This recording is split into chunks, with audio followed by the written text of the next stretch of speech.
Йорка!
Да, има супер някакви различни като логика стаи. Мале човек, ела. Не мога да стоя. Тук е лудницата.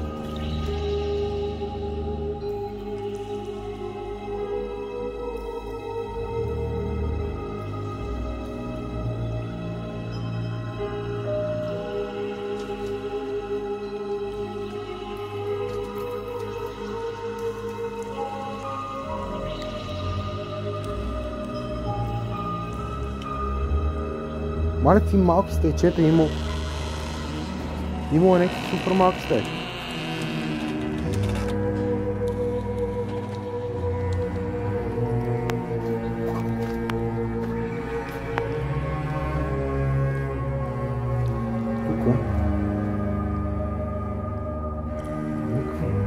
Това е много странна логика на баните има, защото преди малко она дете викнах и не я видях.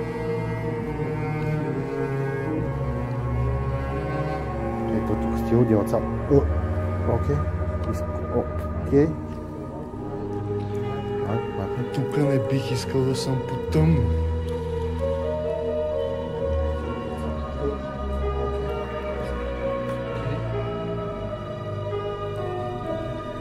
Гледай човек, какъв апартамент, супер странна логика. Едно помещение, 2 стъпала в нищото. Тук тази турбокамина. И тук паркета остана. Щом никой не се е сетил, че става за отопление. Чай да не дам тъпи идеи, ама...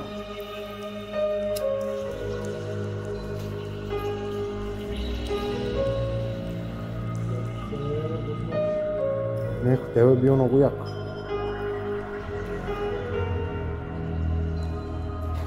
По мое скромно мнение е бил много...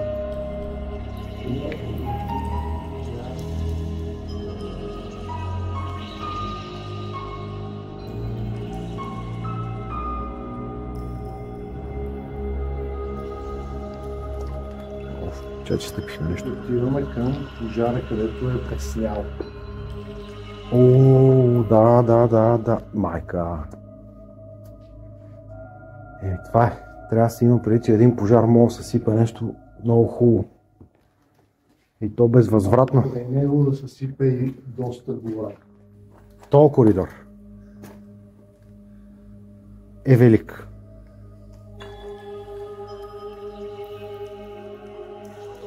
Тия са били с такива мансардни покриви даже. И там има някакви дрехи. Абе, внимавай да не изкочи някой. Да се окажем ние на гости на някой. И пак явно на време са го овладяли пожара, защото доста дървен материал е останал. А той има бая. Гледай покрива какво нещо. Да. Не. Тук е било нещо супер.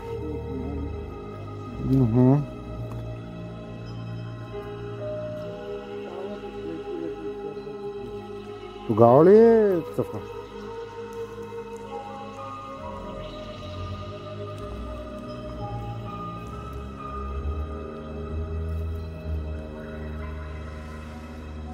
Затова трябва да внимаваме с пожарите по принцип, особено сега в този сезон. Его човека с гимбала срещу мен е пожарникар. Той мога да ви каже най-добре дали имат свободна минута на смяна.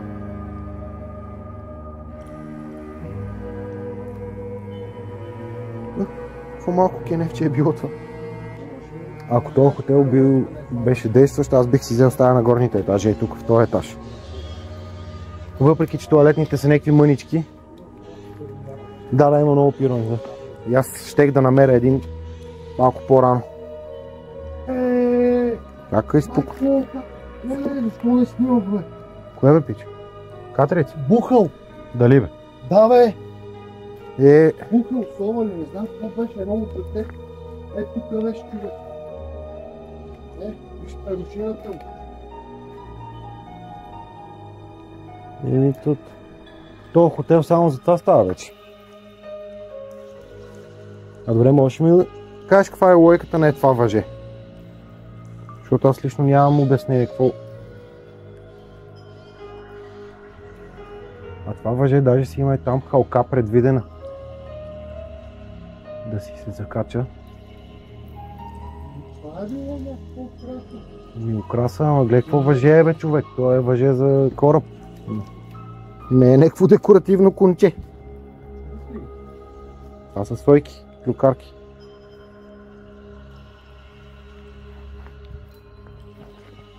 Виж, ако оставим аудиото, интересен факт, че при пожар в гората сойките дават сигнал на другите животни винаги. Затова им казват клюкарки, защото крещат като откачени, като видят пожари и не бягат, ами пищат на едно място.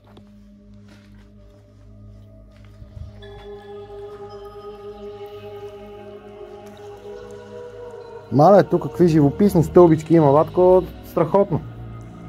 Слизаш по зъби.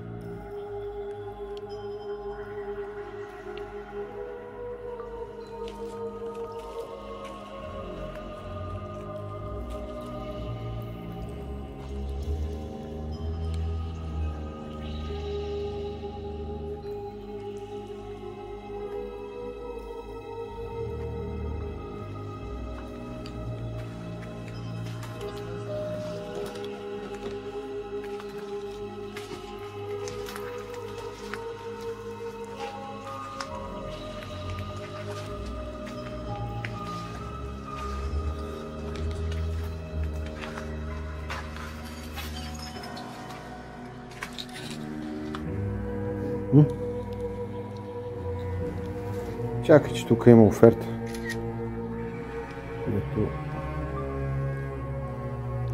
Явно тук са бомбоните. И влизаш вътре и само бомбони няма. Една боя и е готова.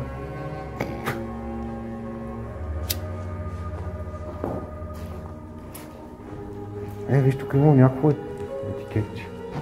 Не, виж.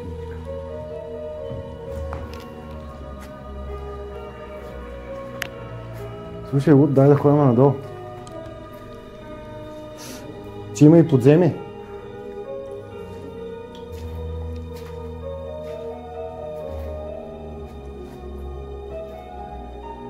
Обаче, знаеш какво, братле, мазилката е била брутална за времето, което е правена. Не знам кога е правена, ама е била много яка.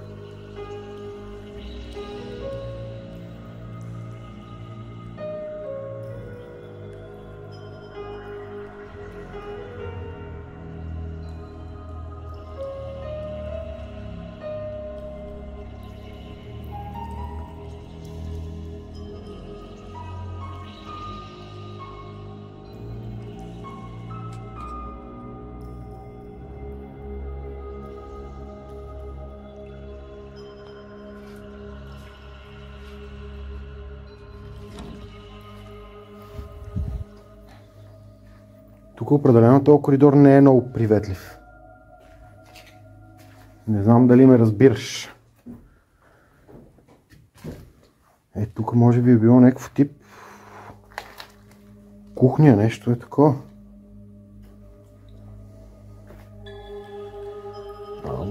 Тежко стъклена вата. Всичките й форми.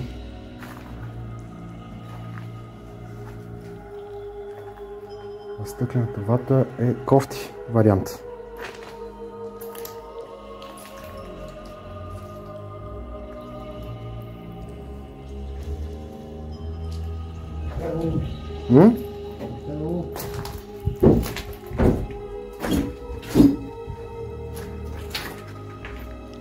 По-скоро това е било нещо такова. Мале, тук по да е метален, има едно на ум. Ще да не се озовеме. Его бойлера, бе, виж. Човек, това... Това колко тръби са излизали от то уред. Ама надолу има още, то продължа. Гледай тук, мале, гледай как са изрязали тръбите, те са почвали от ей тук. И са стигали до тук долу. Но оксижена не прощава.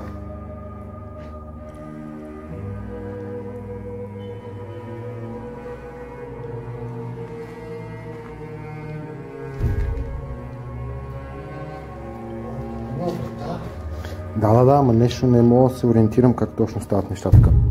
Стига де. Мале, как са изрязали, колко тръби, бата, това са били много тръбички. Тази врата, тя завива навътре, ама вътре, не завива, там свършва.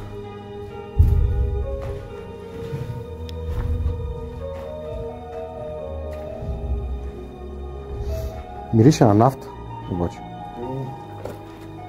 И сега, ако ни е правилна логиката, тук ще излезем отстрани. На първия етаж.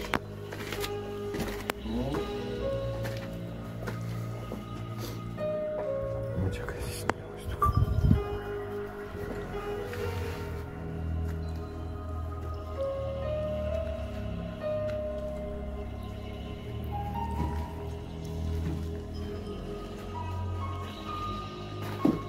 Да, тук вече сме в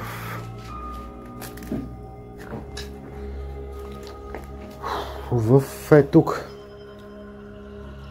Ето.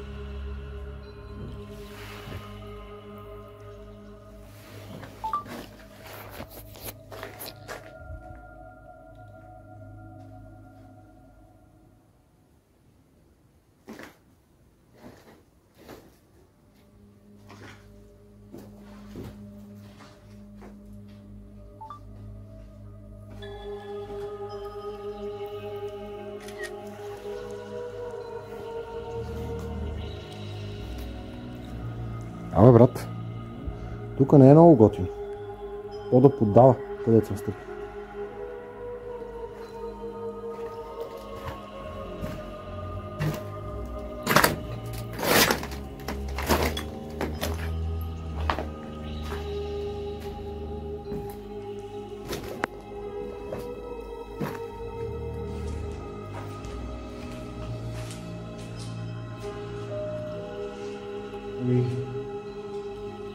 Бат, тук много е горяло.